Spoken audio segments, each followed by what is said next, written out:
Hey guys, welcome back. Ivatakashi here again with Crimson Gray. This time we are on our third episode here, and we are about to go out with Lizzie, so let's go ahead and get things started here. John, I'm ready. Good morning, Lizzie.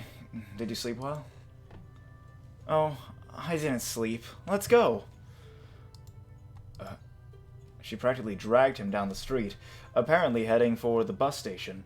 Yet, instead of looking forward, her gaze was fixed behind her, on him. Do you have a plan, John? This is our first date. It needs to be perfect. Shit. He should have known she'd treat it this way. It wasn't like he hadn't had enough time. He used to be good at planning. What was wrong with him? Other than clinical depression. God, he was such a mess. Alright. He had to think. He used to be able to think on his feet. He could do this. So, I want to deal with the medication issue first. So, the rest of the day can be fun, right? Sure, whatever you want. If we get a blood test, we'll need to wait a while. I was thinking we could get the test first, then eat breakfast, and then get the results. And that should give us the entire rest of the day. That's a great plan. Let's hurry. John was glad to hear her respond so happily, but wondered if she would have said that no matter what he told her. They took a bus across town to the furthest pharmacy and ordered a standard Koitek sampling. He'd been nervous that Lizzie might react poorly to the needle, but she smiled sweetly at him while they took a bit of her blood, then hopped back up. Look, the Band-Aid has little kitties on it. It's so cute. You want to eat something now, then? Yes. They walked to a nearby bakery, and he bought them a pair of pastries. One of the only advantages of his workaholic father was that at least he had a decent amount of spending money. Lizzie held hers in both hands and began cheerfully nibbling on the ends of it. She stared at him while she was doing it, but otherwise she looked ordinarily cute instead of scarily cute. Nom nom nom. I didn't know you could act silly.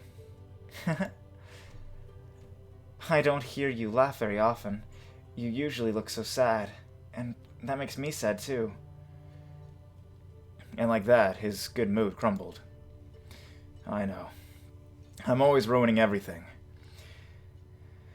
I don't know why anyone stays near me when I just... No! Lizzie took his pastry and stuffed it in his mouth to shut him up. You're not depressing at all, John. Just being around you makes me feel warm inside. I just want to see you smile more. When you smile, I feel like maybe everything will be alright. His attempt to talk around the pastry made Lizzie giggle, which made him laugh, which just set off his vicious cycle. After a fit of coughing, he had lost half his pastry, but regained his good mood. It had been a long time since an emotional downturn hasn't sent him spiraling towards depression. Lizzie grinned at him, and he smiled back at her. All at once, he felt guilty for trying to convince her to take medication. Who was he to tell her what to do? Worse, was he manipulating her obsession like this? It was only to help her, but I did that. But did that make it... But did that make it any better? I can read, guys, I swear. The thoughts troubled him, but they remained in the back of his mind as they finished eating, talking lightly. But then they were finished, and it had been a while since the test. It was time to go back. Let's go get the results, okay? Will John think differently about me? No. I just want to find a way to help you, okay? Okay. She answered cheerfully, but something in the light-heartedness they had shared was gone, and it wasn't coming back. Swallowing, John steered himself and walked with her back to the pharmacy, Lizzie slowed near the entrance, then shuffled backward. I'll stay here. You can bring me what I need, okay? Okay, no problem. Inside, he found the pharmacist writing something on a clipboard. When he spotted John, he immediately frowned. You're alone. I suppose that's for the best. Anyway, we need to talk. Is something wrong? She's not sick, is she? It isn't that kind of test. It only takes a snapshot of a person's current condition. Is your friend going through a difficult time right now? Well, I mean, maybe a little. These are some extraordinary numbers. Most people only see those briefly, during the worst days of their lives. Take care of her until things pass, all right? Okay. There's something else I have to ask. It won't be comfortable, but it's necessary. Have you ever gotten any sense that she might hurt herself or anyone else? No, I can't imagine her doing anything like that. The lie was out of his mouth before he had even consciously decided to lie. John regretted it immediately, yet now it was too late for him to contradict himself. The pharmacist grunted and looked over his papers. Well, keep a close eye on her. Even the gentlest person could be capable of violence under conditions like these. Is it really that bad? I thought she seemed better lately. No, there must be some recent trauma she hasn't told you about. I'm certain of it. I mean, someone with numbers like these, regularly, they would be completely incurable, insane, probably and definitely a threat to society. I'm sorry I didn't mean to imply anything. I'm sure she'll work through things and go back to normal soon. So, can you prescribe anything? I can give you 2 weeks of either Yandere or nihilazing. That should get her over the rough patch. Just 2 weeks. Can't you prescribe more? Not without a much more extensive evaluation, but like I said, that's all you'll need. I'm sure she'll recover soon. I really should be asking her directly, but in her present condition, I think it'd be safer to bend the rules and let you act like a family member. So which one do you think would be best for her? Oh, shoot, I don't remember the effects. Shoot, I don't remember the effects. I'm going to save here, because I do not remember the effects. I think this is the one that kills off your emotions, though, right? I don't think either of them will be good for him, because I believe one of them made them like actually like maybe a little more irritable. One kill off the emotions. Either way's bad. I don't want to kill off her emotions though. I feel like she's already kind of like, you know, outside of John, like she's kind of shut herself off from the rest of the world. So we'll go with this one here. 2 weeks of nizzling coming up. Try to help her rest, okay? And I don't want to give her any of the medication, actually. I don't want her to take any of it. If I can help it, I don't want her to take any of it. Yeah, okay. Because, again, I don't trust these guys. Drug companies and all that, you know? Heading outside, John handed the bag to Lizzie. He had pushed pretty hard to get to this point, but he would never force her to take the medication. His father had used to talk like he didn't have a choice about depression medication, practically threatened to force-feed him. John refused to do that to anyone else.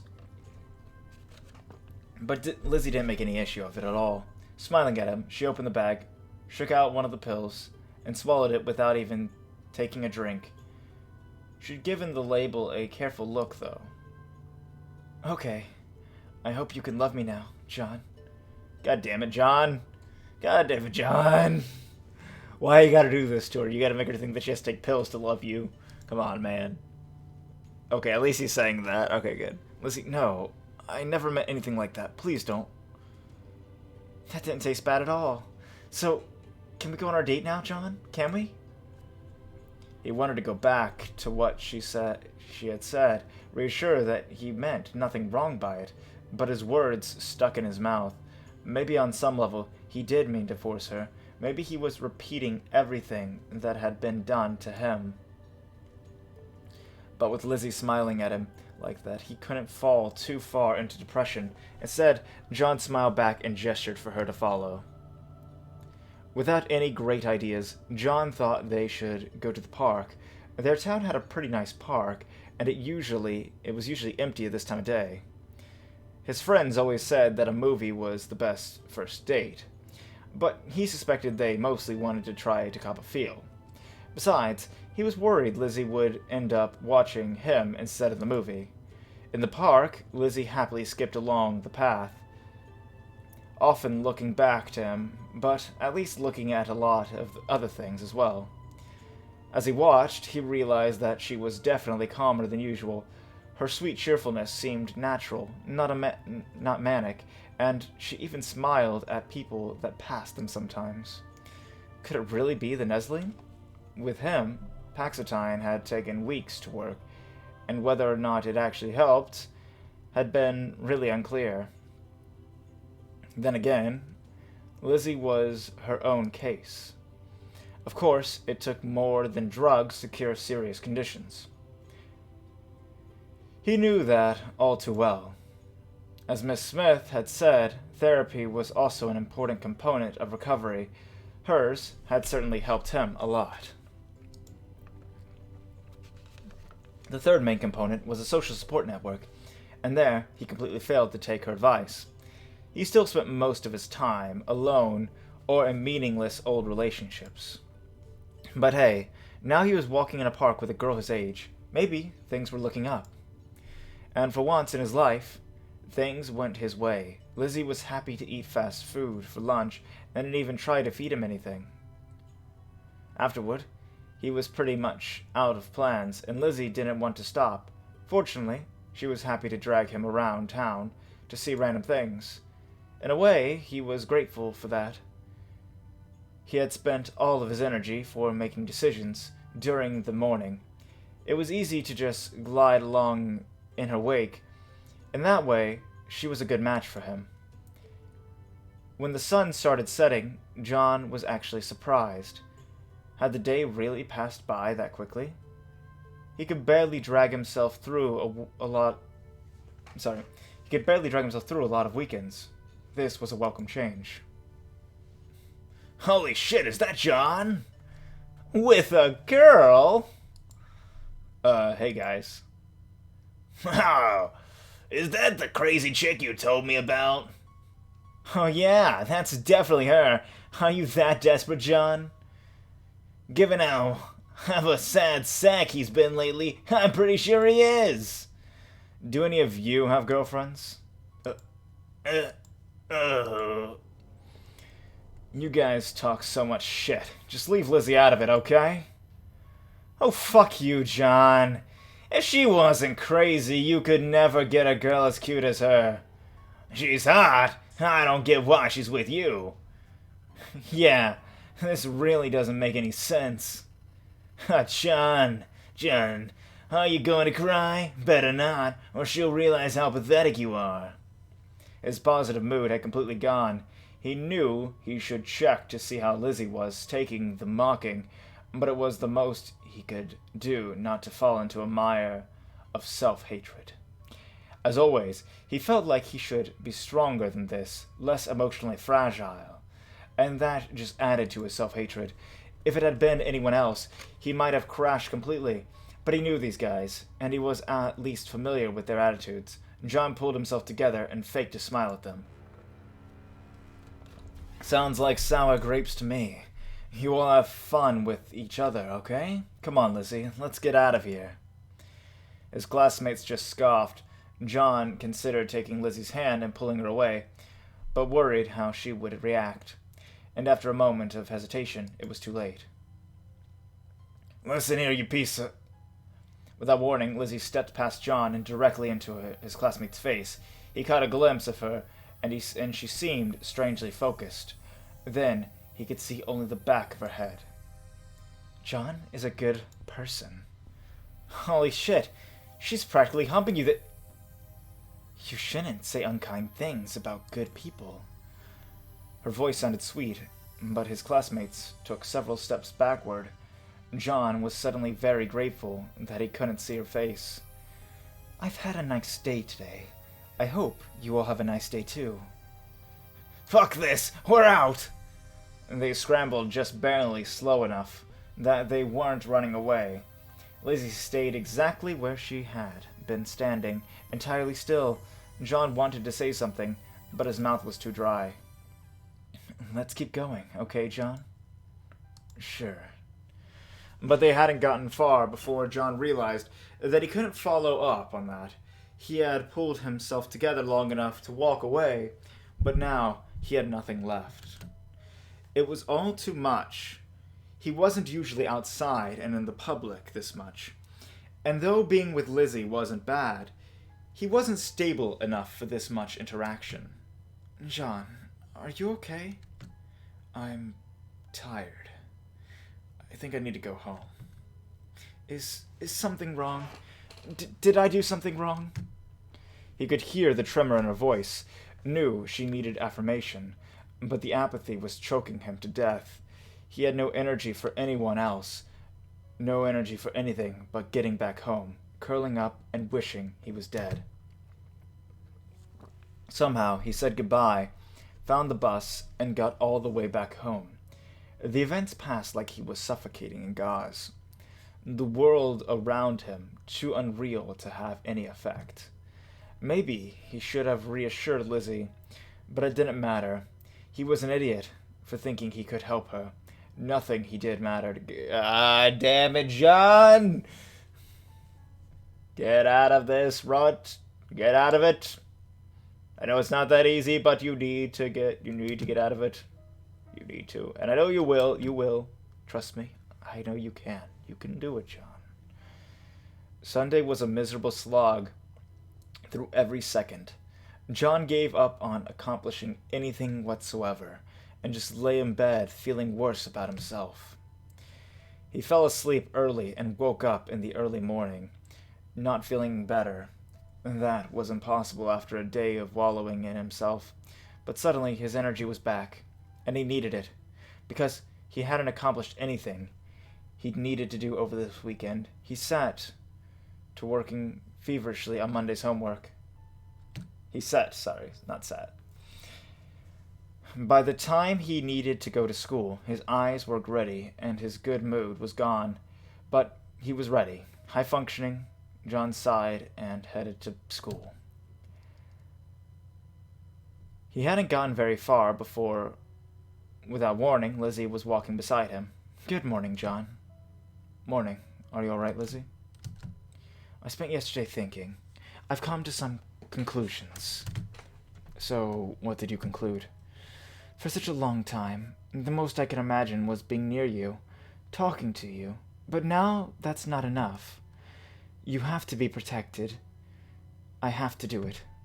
Lizzie, what they said to you, it made me so angry. I wanted to kill them. Then you'd be safe."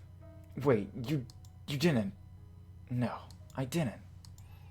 Because you have to be protected from me, too." "What?" "Since I took the medicine, I see things differently. I don't like it, but I understand better now. I don't want you to be afraid of me, John. I'll protect you, no matter what." She seemed sad, but so sincere. What was he supposed to say to something like that? "You don't need to say anything. Don't worry. Please don't worry. I'll protect you. That's all I can do." I gave her the wrong medicine. I didn't want to give her any medicine, though. Oh, God. Okay, let's keep going. I had a really good time on Saturday. I mean it. I'm glad to see you happy, too. John is so kind. Too kind. I'll see you later. She rushed away too quickly, leaving John completely uncertain what to think.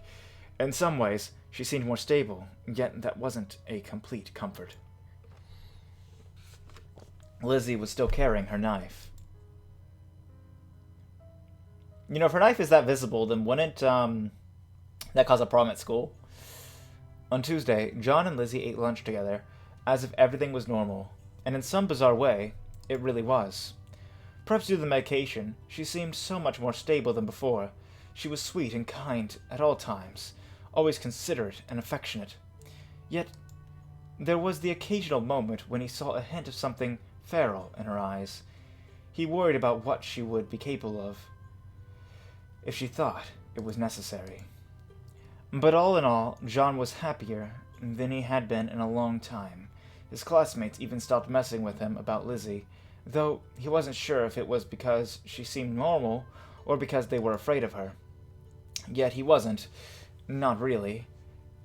He had a hard time believing that anyone could really love him, yet it seemed that Lizzie truly did. If anything, he worried that he could never love her back that intensely. He had an appointment scheduled with Miss Smith on Wednesday. Yet for once, when he walked into her office, he didn't feel he desperately needed it. Ready for our session today, John? Actually, I'm feeling really good. Maybe we should skip today's. You should know better than that. If you stop the treatment that's making you feel better, you might have another relapse. No, you're right. Sorry. Don't be sorry. Just lie down and take a load off. So, how have you been doing lately? Well, I'm okay, I guess. That's better than most weeks. So it looks like you're making progress. By the way, I've seen you pass with a girl. Are you two dating?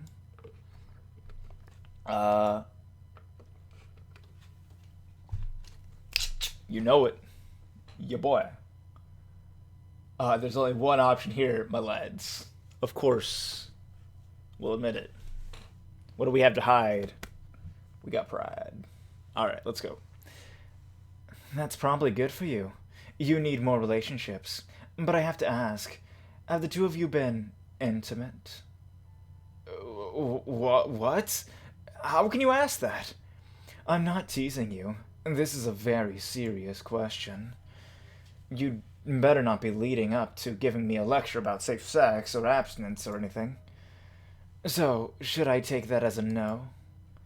Yes, I mean, no, we haven't done anything like that. It's good to hear that you're at least expressing interest. Koitek got back to me about Irozespan, and it's still decades from viability, so we don't have a solid option for libido issues. Can we talk about something else? Anything else?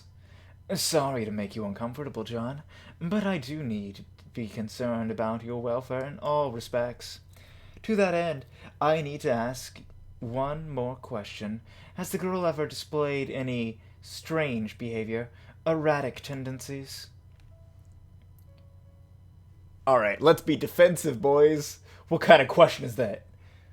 Or should we just ask what kind of behavior? Or no? There's no way we're gonna say yes, because her behavior is perfectly normal. For a Yandere, that is. In fact, I'd say she's a high-functioning Yandere. Thank you very much.